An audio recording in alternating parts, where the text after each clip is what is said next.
Welcome back to the Art of Surrender page, and today's video, I just want to start by saying, for some, it could be a trigger, so I definitely want to put a trigger warning on it,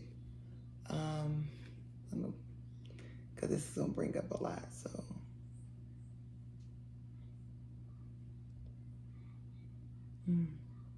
For those who are new to my page, I am Goddess Alchemist High Priestess Doya Soul, Headmaster Ogaya, and today I am going to get a little bit personal because for the past, last year, 2022, was very much like, it was very transformative, very much trauma. It was very triggering, starting like in, pretty much the whole fucking year. I'm not even gonna lie. Literally the whole year was full of triggers and dealing with stuff like back to back to back to back to back. But it was also healing and it was beautiful and everything. But the basis of this particular vlog is I didn't know that I was in a domestic violence relationship until it got physical. Because everybody bases domestic violence at the typical physical harm, and everything else. They don't necessarily base it on emotional, financial. A lot of stuff get left out when we think about domestic violence. And I literally was in a domestic violence relationship for, I think it started, like, I would say it really truly started in 2017. Like, 2015 and 2017, it was like almost, I guess I would say, like a little testing phase for her, to see what I would be willing to do and so forth. But 2017 definitely was definitely a lot, because it was a lot of guilting. It was a lot of, it's your fault and everything else, when certain things would come out later on in the years. And in the beginning, since I hadn't started my healing, I was just like, oh damn, like, did I do this? Like, is this my fault? This is me. This is the reason why this is happening. Because I wasn't aware. You know what I'm saying? So it was more the simple fact that I was a really big people pleaser and I just wanted peace. I didn't want confrontation. I didn't want none of that. So I allowed for a lot to transpire just to keep the peace. And so once I started my healing journey in 2017, when I lost three family members, I knew that something needed to change, something needed to give, and I needed to pour more into myself, and I needed to go through the pain, like truly go through the pain of attempting to unpack and to unfold and everything else. And the more that I dove into myself, the more problems it caused. The more healing I did, the more problems it caused. And I really didn't understand that was actually what was happening.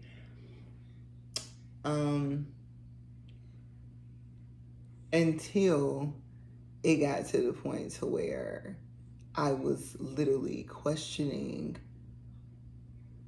me as a person and my worth and everything else. And I was feeling like I wasn't a good enough partner, and I wasn't a good enough wife. I wasn't a good enough, friend to this particular individual. And it was just like, it's like taking someone that's independent and making them completely dependent on you was a task, was the end goal. And as soon as she got that, that's what she thought anyway, that it turned into I'm going to make you feel worthless. So it's like a constant breaking down of your character and who you are and everything that you stand for this other person to feel superior. And the more that I healed, the more she tried to make me feel inferior.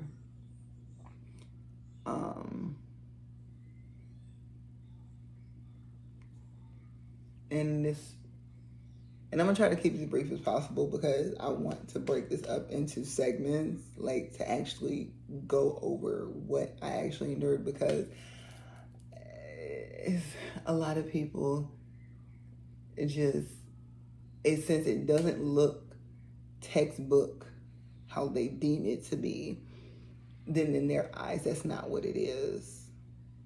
But it is, though. You can't take somebody's experience and invalidate what they went through.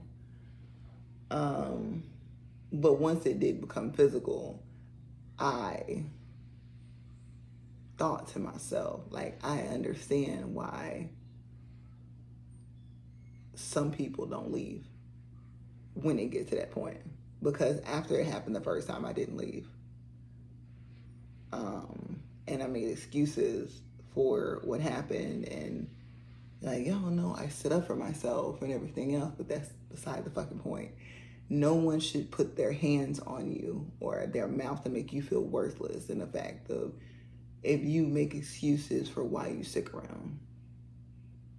But she had stripped me of everything that I considered a resource. She had stripped everything down to pretty much make me dependent on her. So I couldn't just leave like I normally would. I had to navigate this in a different way. And it had me questioning everything. Like how I moved, how I needed to move, the people that I kept around me, like everything. And honestly, at sometimes I felt like I was losing my damn mind.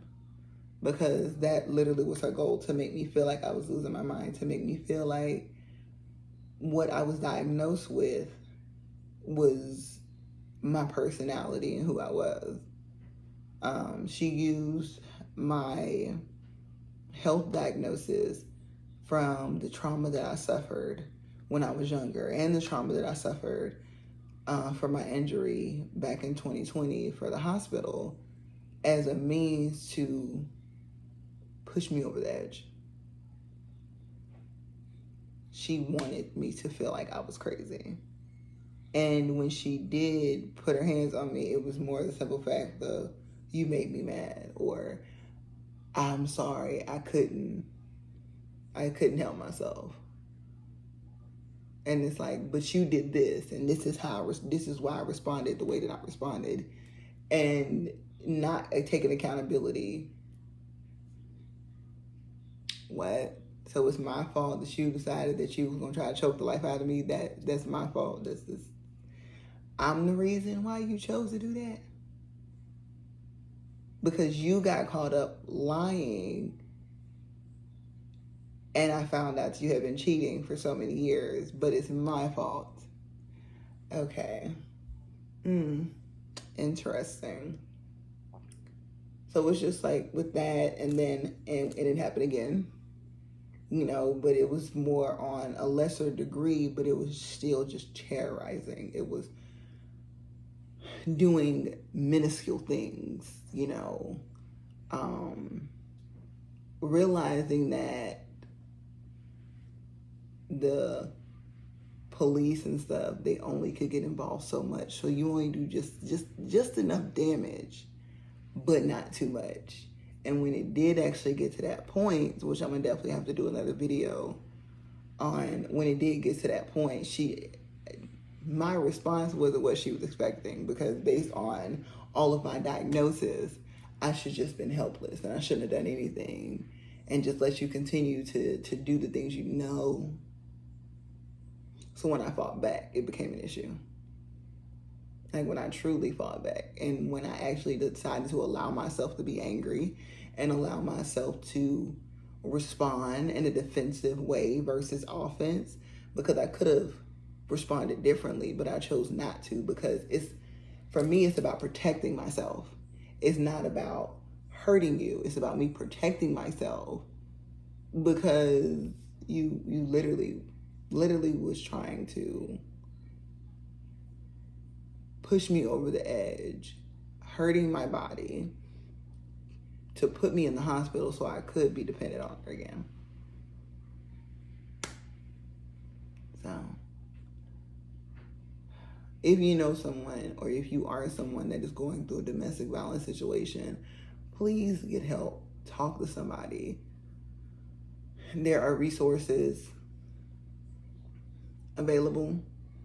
I did not go until maybe the third or fourth incident. And at that point, there's so much other things that transpired, and I just felt helpless. And it's like, it's surreal when you're going through the photographic process and everything else. And even if you are with someone who is damaging you on an emotional level, please talk to someone, because that's what drives so many people to unalive themselves. It's the simple fact that they're isolated and they don't have anybody to talk to. And it's just like, as soon as they diagnose you with depression, anxiety, or whatever, bipolar, it's a way for those particular individuals to use that against you. Like, yeah, it was right. And he was just waiting for you to snap and everything else. And it's just, it messes with you.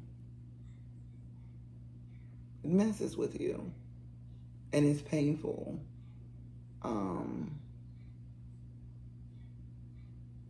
It's definitely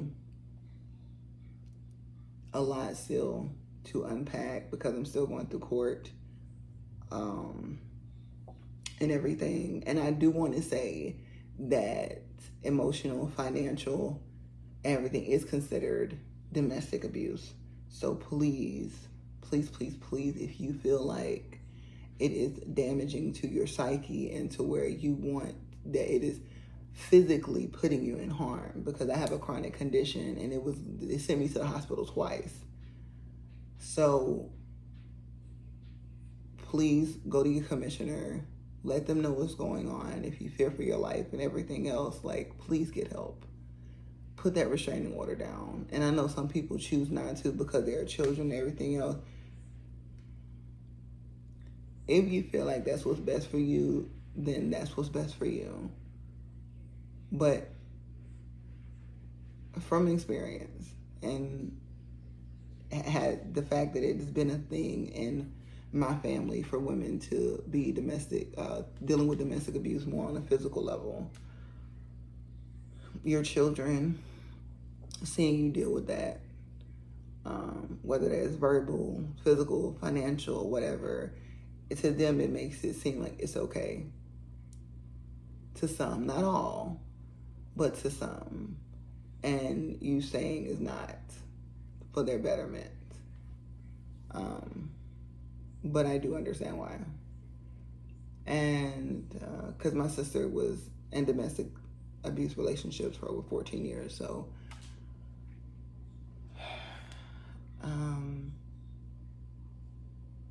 for those who are going through it, I see you. I get it.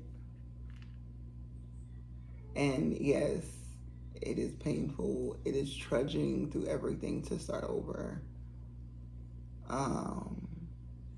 But you can, and you will.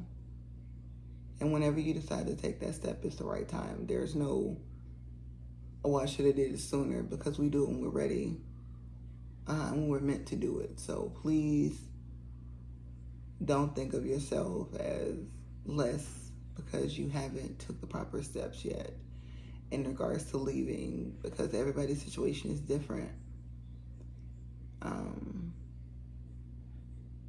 Yeah, you're not alone.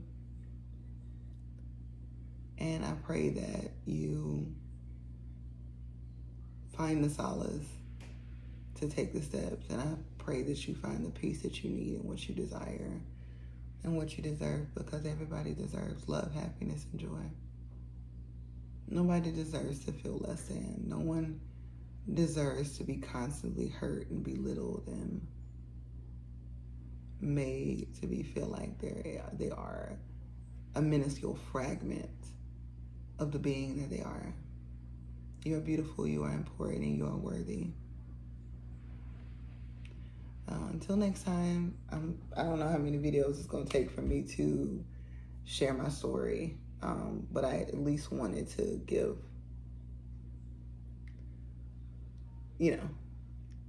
something to start with. Yeah. So, thank you for watching. Please like, subscribe, comment, and share some advice that you would want someone to give you. Or share your own advice to yourself.